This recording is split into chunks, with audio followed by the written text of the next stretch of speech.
देखिए, जब इस तरह से ब्रह्मचारियों के गुरु ने बताया अ, महामुनि को, तो फिर आगे जो है कह रहे हैं कि तत्संस्कृत्य, देखिए यहाँ से, कि तत्संस्कृत्य भारतवर्षीय दशा संस्मरण संजात शोक। ये ये क्यों जो है आगे की इसका प्रसंग भी मैं थोड़ा जोड़ देना चाहूँगा, क्योंकि महामुनि ने जानना चाहा था कि भारतवर्ष की वर्तमान दशा क्या है। वृतांत पहले सुन चुके हैं, तो भारतवर्ष की वर्तमान दशा के विषय में, क्योंकि महात्मा या महामुनि की इच्छा को जानते हुए अ, और उनकी बात को सुन करके फिर जो है ब्रह्मचारियों के गुरु कहना प्रारंभ करते हैं कि देखिए, तत्संस्कृत्य भारतवर्षीय दशा संस्मरण संजात शोको हृदयस्थ प्रसाद संभारोद्गीरण श्रमेणवती मंथरेण सुरेण मास्म धर्म ध्वंसन घोषणैर योगी राजस्य धैर्य मवधीर इति कंठ रुंधतो वाष्पान विगण्य नेत्रे प्रमृज्य उष्णम स्वस्य कात्राभ्यामेव नयनाभ्याम परितो लोक्य कात्राभ्यामी नयनाभ्याम परितो लोक्य ब्रह्मचारी गुरु प्रवक्तुमार भगवन दंभोली घट्टेयम रस्म या दारुण दानो दंतो दीर्णैर न दीर्यते लौह सारमयम हृदय यत् संस्मृत यावनान पर सहस्रान दुराचारान सत्धा न भिद्यते भस्म साच्य न भवति धिगस्मान अद्यापि जीवामः स्वसीमः विचरामः आत्मन आर्यवंश्याश्च अभिमन्यामहे। इतना देख लेते हैं। देखिए, जब महामुनि ने ये इच्छा व्यक्त की कि संक्षेप में फिर भी आप भारतवर्ष की क्या दशा है हमें बतावें, तो कह रहे हैं आगे देखिए कि तत्संस्कृत्य भारतवर्षीय दशा संस्मरण संजात शोक या शोको संस्कृत उस ब्रह्मचारियों के गुरु जो है उन महामुनि के इस बात को, इस इच्छा को संस्कृत सुन करके, इस इच्छा को कि भारतवर्ष की वर्तमान दशा क्या है इसके विषय में आप बताएं। तत्संस्कृत उनकी उस बात को सुन करके भारतवर्षीय दशा संस्मरण संजात शोको, भारतवर्षीय भारत देश की, भारतवर्षीय वर्षा देश, भारतवर्षीय दशा संस्मरण संजात शोक, भारत देश की दशा के संस्मरण का अर्थ है स्मरण करने से, संजात शोका का अर्थ है उत्पन्न हुआ, संजाता उत्पन्न हुआ, शोका का अर्थ है दुख वाले। तो महामुनि के उस इच्छा को सुन करके भारत देश की दशा का स्मरण करने से उत्पन्न हुए शोक वाले ब्रह्मचारियों के गुरु जैसे ही भारत देश की दशा का स्मरण किए, वैसे उनके अंदर जो दुख उत्पन्न हो गया कि भारत की आज वर्तमान दशा क्या है। तो कह रहे हैं कि भारतवर्षीय दशा संस्मरण संजात शोको फिर हृदय संभारोदगिरण श्रमेण अति मंथरेण सुरेण, कह रहे हैं कि हृदयस्थ प्रसाद संभारोदगिरण श्रमेण अति मंथरेण सुरेण, हृदयस्थ, और जब उनके अंदर अंतःकरण में दुख उत्पन्न हुआ, फिर लेकिन फिर कहा जा रहा है कि हृदयस्थ और हृदय में स्थित प्रसाद का अर्थ, प्रसादा किम, प्रसाद प्रसन्नता। तो हृदयस्थ, हृदय में स्थित प्रसाद का अर्थ है प्रसन्नता के कारण। देखिए, एक तरफ भारतवर्ष की दशा का स्मरण करके उनको दुख हुआ, लेकिन क्योंकि महामुनि पूछ रहे हैं भारतवर्ष की दशा, इसलिए व्यक्त करने की प्रसन्नता भी थी। तो हृदयस्थ प्रसाद, हृदयस्थ प्रसाद का अर्थ है हृदय में स्थित प्रसन्नता के कारण। हृदयस्थ प्रसाद संभारो, संभारा किम, संभारा अधिकता। तो हृदयस्थ संभार, हृदयस्थ प्रसाद संभारो, हृदय में स्थित प्रसन्नता की अधिकता के कारण उद्गीरण का अर्थ है, उद्गीरण का अर्थ है बताने के, यानी उस घटना के, भारतवर्ष की दशा के उद्गीरण का अर्थ है बताने के, श्रमेण, श्रमेण का अर्थ है श्रम के कारण, भारतवर्ष की दशा को बताने के श्रम के कारण अति मंथरेण स्वरेण, अत्यधिक धीमे धीमे स्वर में। देखिए भारतवर्ष की दशा का स्मरण जब उन्होंने किया तो हृदय में दुख हुआ, क्योंकि भारतवर्ष की दशा बहुत अच्छी नहीं थी। फिर लेकिन क्योंकि महामुनि पूछ रहे हैं, इसलिए जो है हृदय प्रसाद संभारोदगिरण श्रमेणेव अति मंथरेण कहा जा रहा है कि हृदय में स्थित प्रसन्नता के अधिकता को व्यक्त करने के श्रम से अति मंथरेण का अर्थ है अत्यधिक धीमे धीमे स्वरेण का अर्थ है स्वर में, अत्यधिक धीमे धीमे स्वर में जो है उन्होंने अपने धीमे स्वर में, अभी स्पष्ट नहीं, धीमे स्वर में मास में धर्म ध्वंसन घोषणाई योगी राज से धैर्य अवधीर। अब धीमे स्वर में उन्होंने क्या बुदबुदाया, क्या कहा, देखिए मास में धर्म ध्वंसन घोषणाई, धर्म ध्वंसन, धर्म के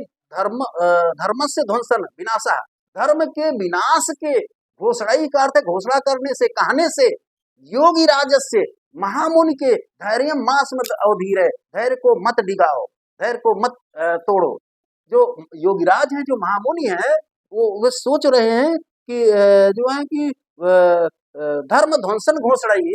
धर्म के विनाश की घोषणा से, मैं अगर धर्म के विनाश की बात बताऊंगा तो इनका धैर्य डिगेगा, ये इनका धैर्य टूट जाएगा महामुनि का। तो कह रहे कि मास में धर्म ध्वंसन घोषणाई योगी राज से धैर्य अवधीरे,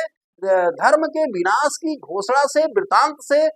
योगीराज के धैर्य को मत डिगाओ, मत मत जो है विध्वंस करो, मत तोड़ो। इति इस प्रकार सोच करके, कौन सोचा, ब्रह्मचारियों के गुरु, इति इस प्रकार सोच करके कंठ रुंधतो, कंठ रुंधतो, रुंधता कंठ, रुधे हुए कंठ से, जैसे लग रहा था कि अभी रो देंगे भारतवर्ष की दशा को समझ करके। तो कंठ रुंधतो, रुधे हुए कंठ से, वाष्पान अभिगण्य, वाष्पान अभिगण्य, वाष्पान अश्रून, अश्रूणी, आंसुओं की अभिगण्य गणना ना करके, देखिए उनका गला रुधाया था, और आंसू, आंसू जो है वो आंसू भी निकल रहे, आंसू भी उनके निकल रहे। क्यों? क्योंकि भारतवर्ष की दशा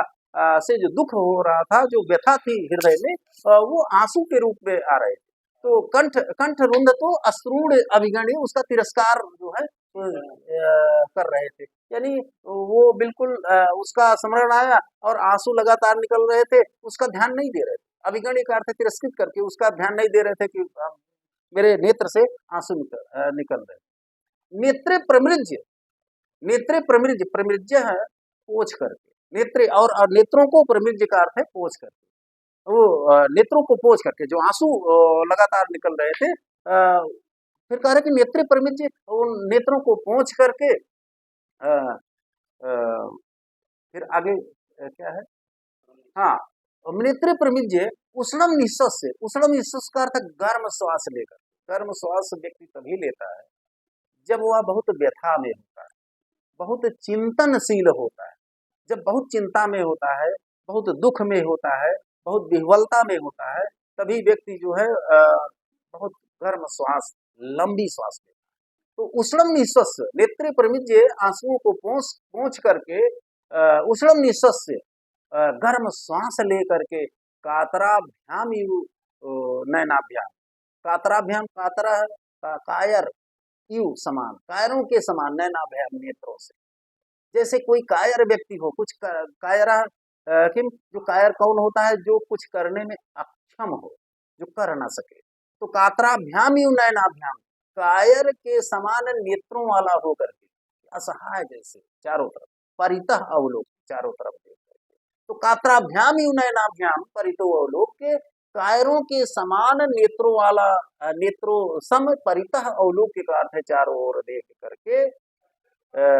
ब्रह्मचारी गुरु, ब्रह्मचारियों के गुरु, प्रवक्तुम आरभत, प्रवक्तुम आरभत, कथितुम आरभत, कहना प्रारंभ किए, या बोलना प्रारंभ किए। क्या बोलना प्रारंभ किए? कह रहे हैं ब्रह्मचारियों के गुरु उन महामुन से, भगवान, हे भगवान, हे महाराज, हे योगीराज, दंभोली घटतेयम रसना, यम रसना दंभोली घटता,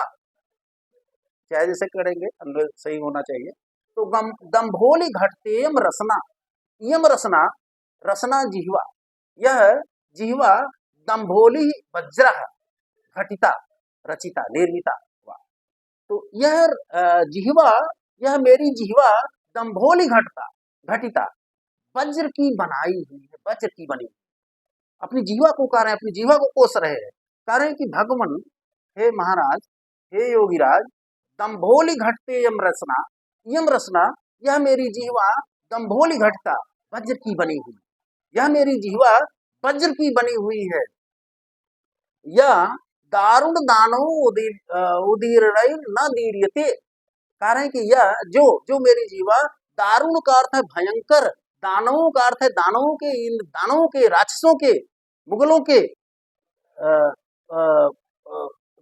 दारुण दानो उदंतो उदंत वृत्तांत उदीर्णई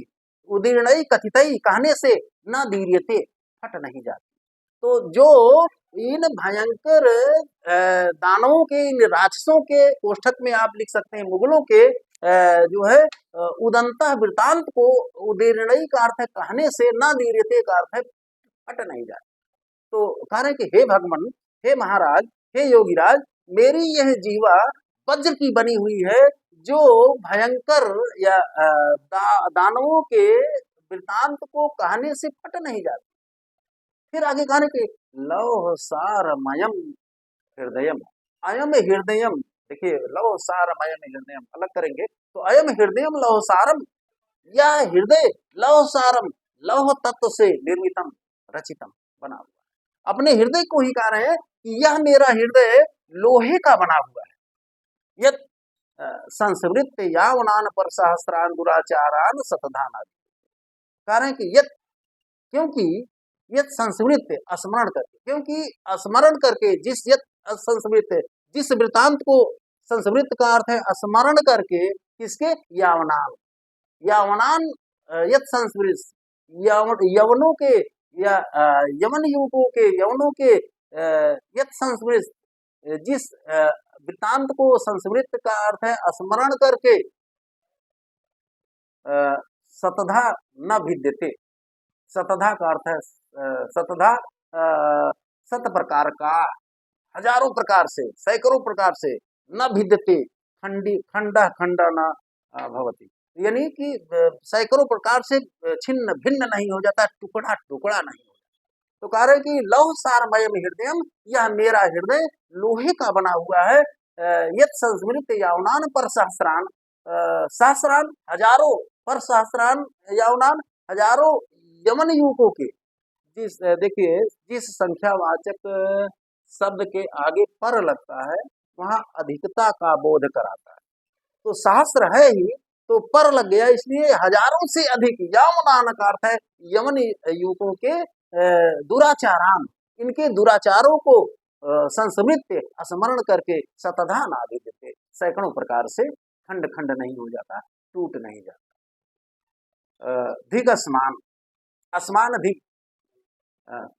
हाँ भस्माच न भवति, कार्य की चाह और भस्माच न भवति, मेरा यह हृदय, हृदय के संदर्भ में ही कह रहे हैं कि सैकड़ों प्रकार से खंड खंड नहीं हो जाता, भस्माच न भवति, च का अर्थ और भस्माच न भवति, भस्मात भस्मीभूता न भवति, यानी जल करके राख नहीं हो जाता, भस्मीभूत नहीं हो जाता। कार्य के धिक अस्मान, अस्मान धिक, धिक धिक धिक्कार, अस्मान हम, धिक धिक धिक, यानी हमको धिक्कार है, हम सभी को धिक्कार है, हम लोगों को धिक्कार है।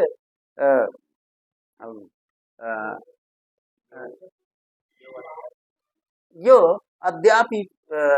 जीवामः स्वसीमः विचरामः, धिक अस्मान यो अद्यापि जीवामः स्वसीमः विचरामः, हमें धिक्कार है कि आज भी हम लोग कह रहे हैं कि जीवामः जीवित है, स्वसीमा सांस ले रहे हैं, विचरामा और घूम रहे हैं,